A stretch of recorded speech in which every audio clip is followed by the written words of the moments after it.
Hello and welcome to another exciting edition of the Health Tidbit Show on Ghanadistricts TV. My name is Marina Latte. Now let's ponder over this. The festivities are over. Then reality begins to set in. You have returned to your normal routine and stress, and then you begin to have an intense, excessive, and persistent worry and fear on how to handle your bills, which have probably piled up. Now, today's discussion is on anxiety disorder, and joining me in the studio is Madam Margaret Aferi, who is a registered general nurse executive member at the Mental Health Institute. We will be right back after this short commercial break. Please stay. For more information on districts, metropolitan and municipal assemblies, local governance, developmental and social news, visit www.ghanadistricts.com, a resource base for all local assemblies in Ghana, or via Ghana District social media handles at G Districts on Facebook, Twitter and Instagram. Ghanadistricts.com, a resource base for all local assemblies in Ghana. Welcome back.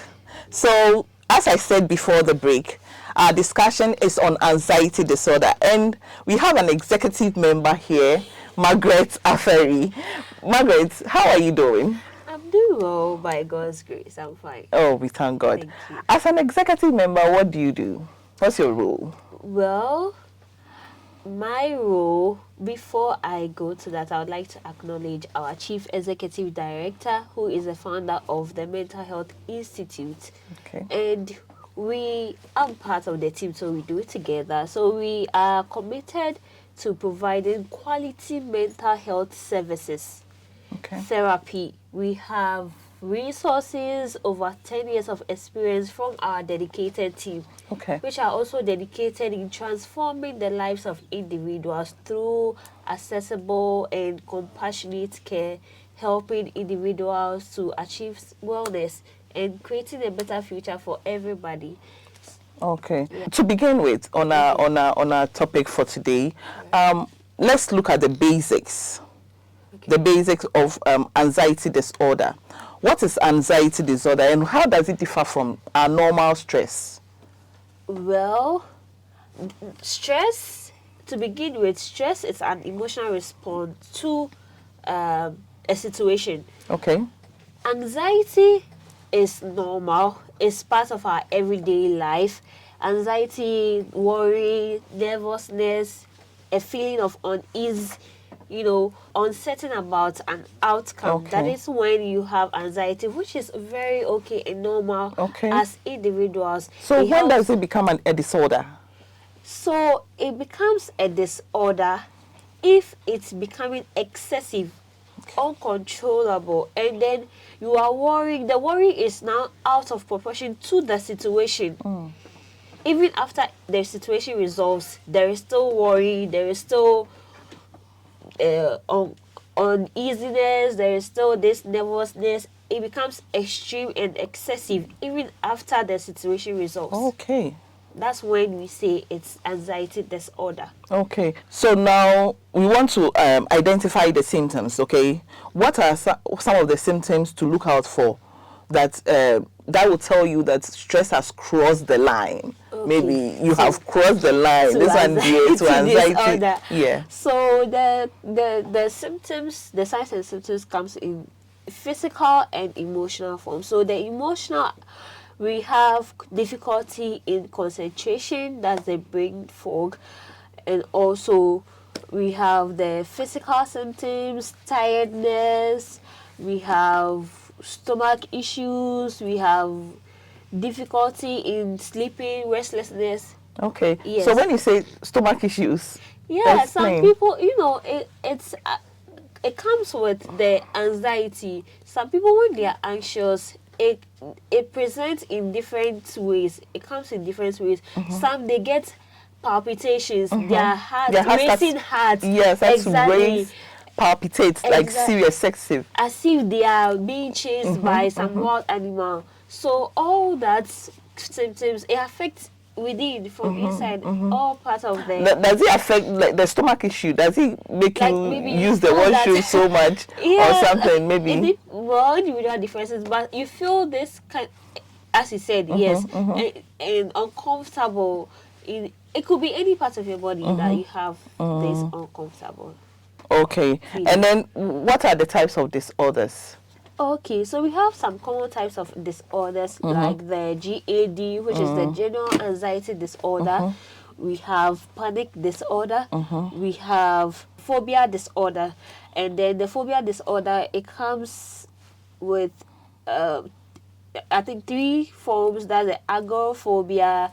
We have specific phobia.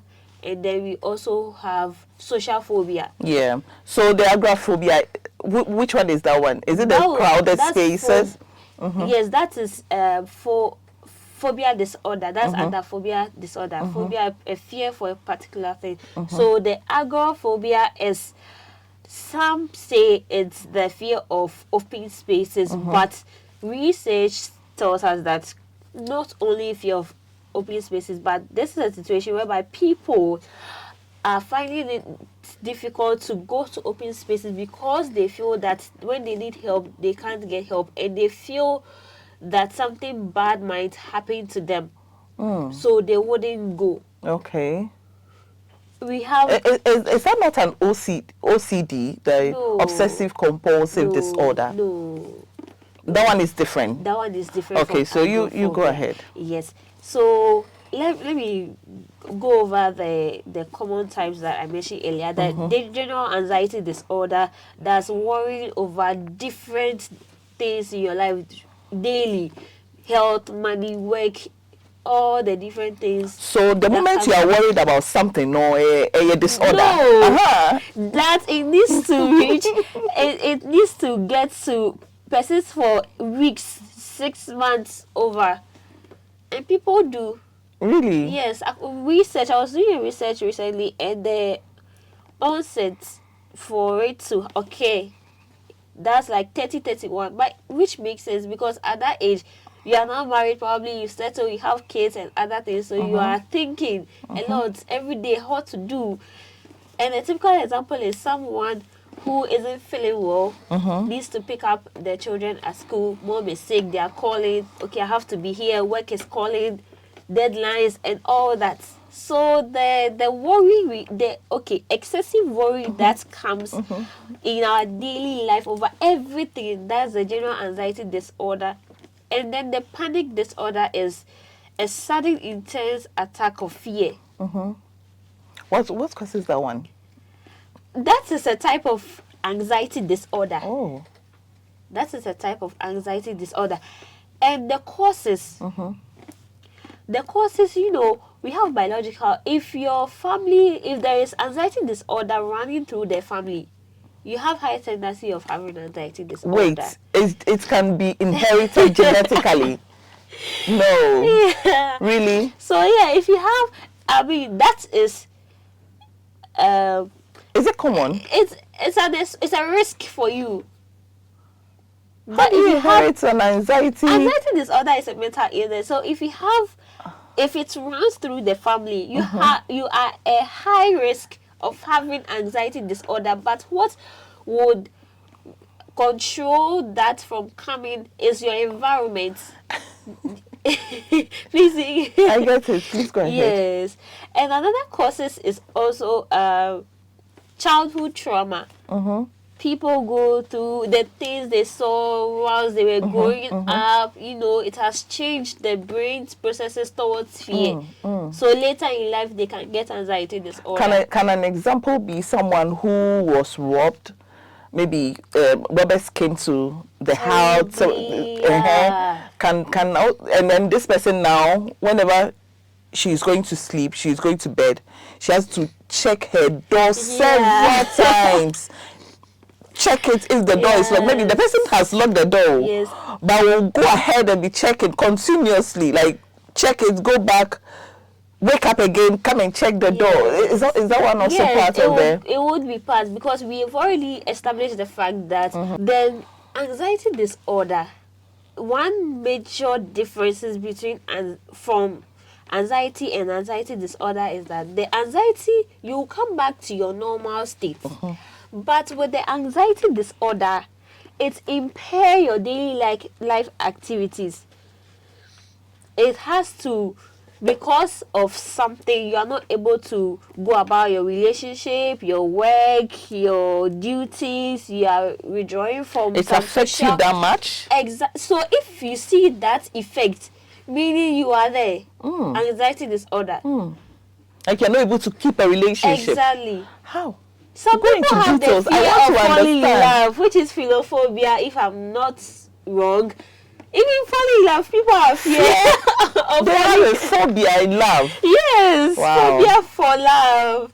Everything, a whole lot. We have height, we have lights, we have animals, we have needles, plenty. Yes, for that. So it's a very serious, mental illness. That's how it starts. It always starts from the anxiety. Oh, I'm stressed. Oh, I have deadlines. You have to do some presentation for you to be promoted.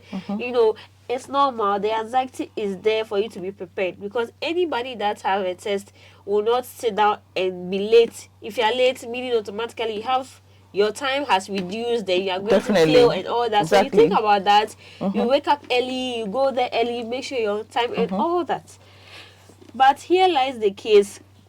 After the test, you're okay and you're still anxious after some weeks, oh, it's not supposed to be that. Because of that, you're not going to work, and it's disrupting your daily life activities. That's anxiety disorder. Wow. Are there complications to that? Yeah, there are complications to that. Some people that have anxiety disorder extremely can end up abusing drugs. Okay. Because they want to suppress that feeling, they would abuse drugs, and if care is not taken, probably be addicted to it, and it goes on from there.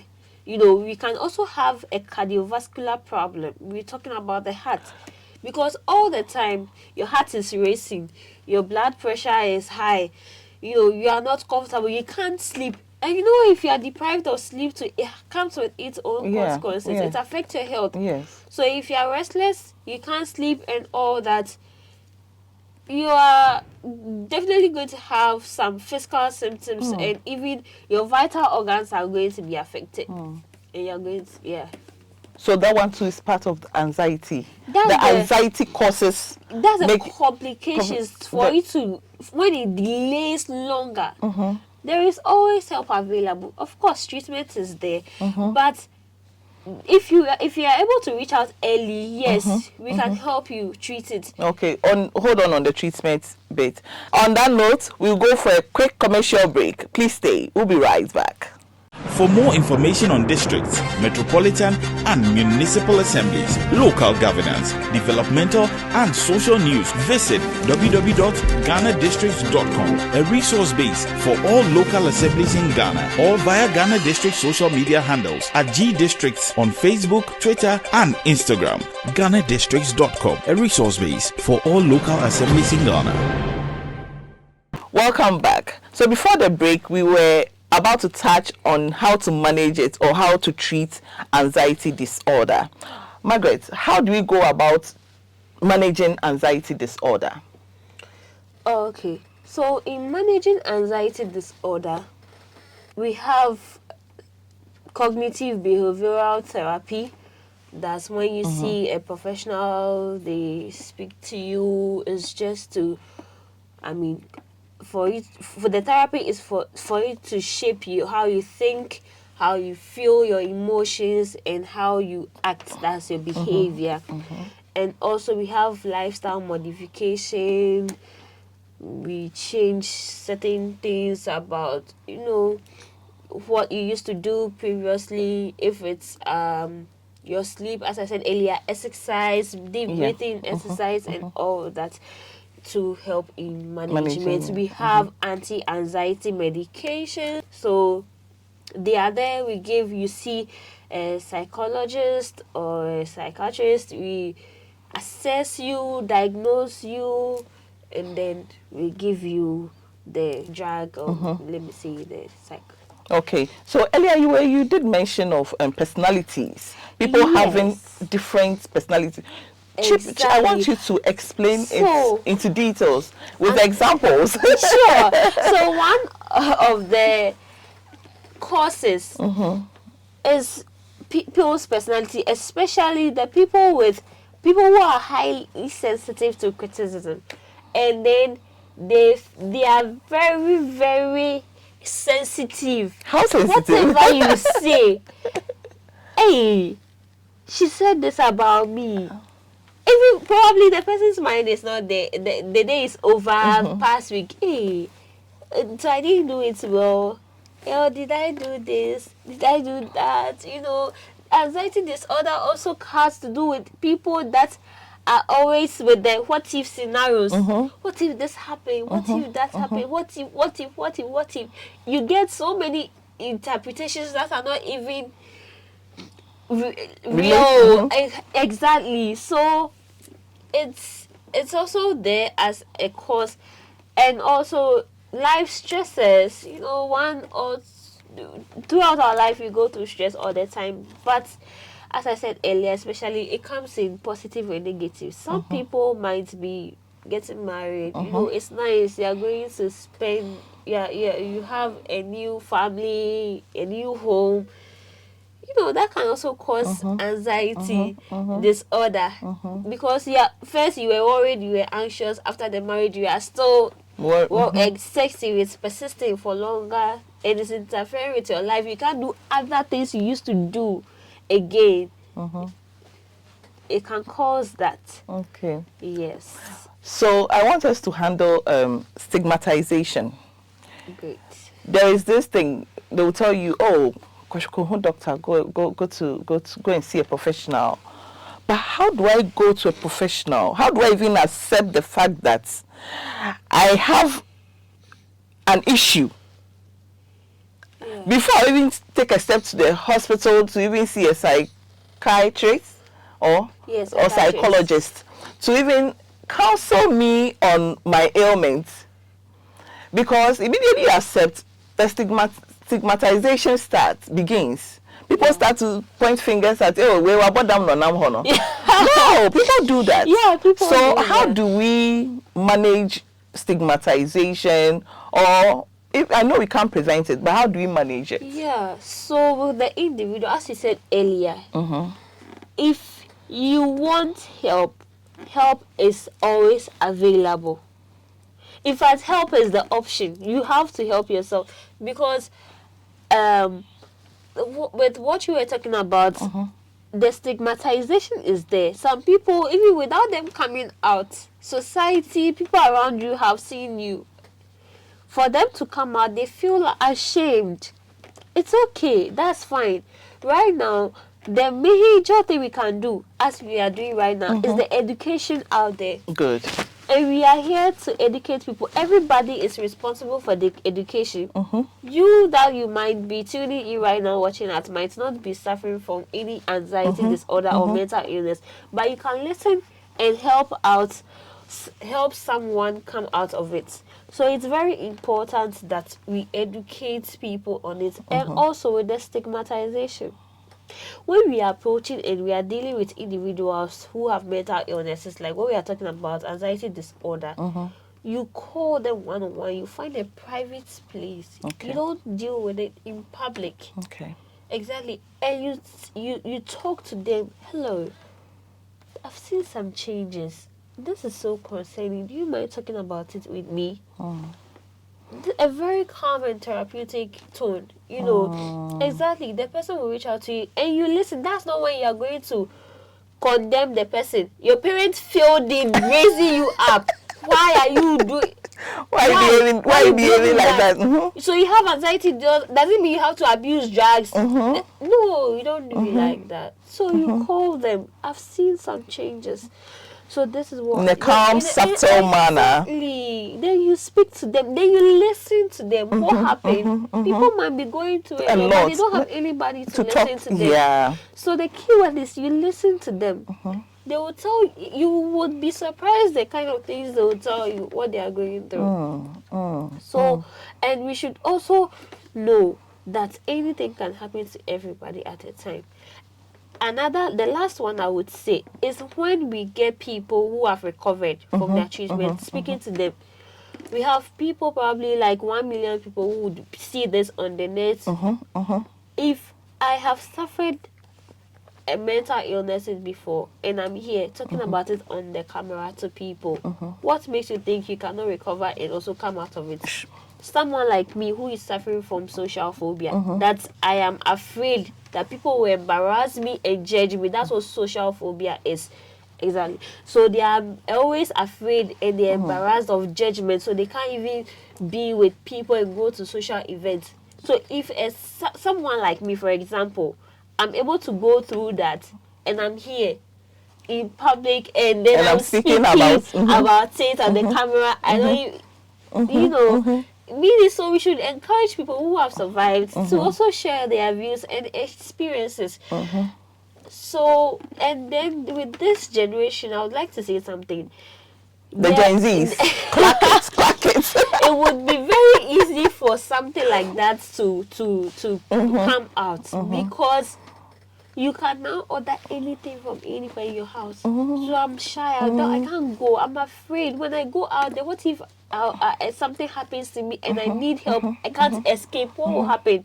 So let me just stay. So it's becoming easier for them to keep those symptoms, and even if when they see it, they know that at this point I know this is not normal, but I can't help myself. I need help. They would keep it inside them and stay within. Someone would say that I'm an introvert. Because of that, I don't socialize. Yes, people use those things to really isolate themselves from the public. Is it also part? Some people actually they are like that. They wouldn't socialize, but when they get comfortable with you, they can relate and do everything other that. Okay, so there is a difference. Yes, and there are exemptions. What is not anxiety disorder is when you say, okay, I'll prefer football pitch than going to a cinema. It's still in public places. It's just that you prefer one thing to the another. Okay. So it's not anxiety disorder. Okay. I get it. Exactly. I get it. You add your last words too. Have you advised the public? We have psychiatrists, you don't necessarily even have to take medicine. We take you through the cognitive behavioral therapy. A talk with a therapist that will help you shape how you think, how you feel, how you behave and act. So that is it. There is help available. Don't let anybody lie to you. There is help available. There is treatment. Okay. Mental illnesses has treatment. All right. So there you have it from Madam Margaret Aferi, who is a registered general nurse and an executive member at the Mental Health Institute. And according to her, when you seek help early, you get your treatment. So for more information, visit ghanahospitals.org or interact with us on our social media handles at Ghana Districts. My name is Marina Lati. Thanks for watching.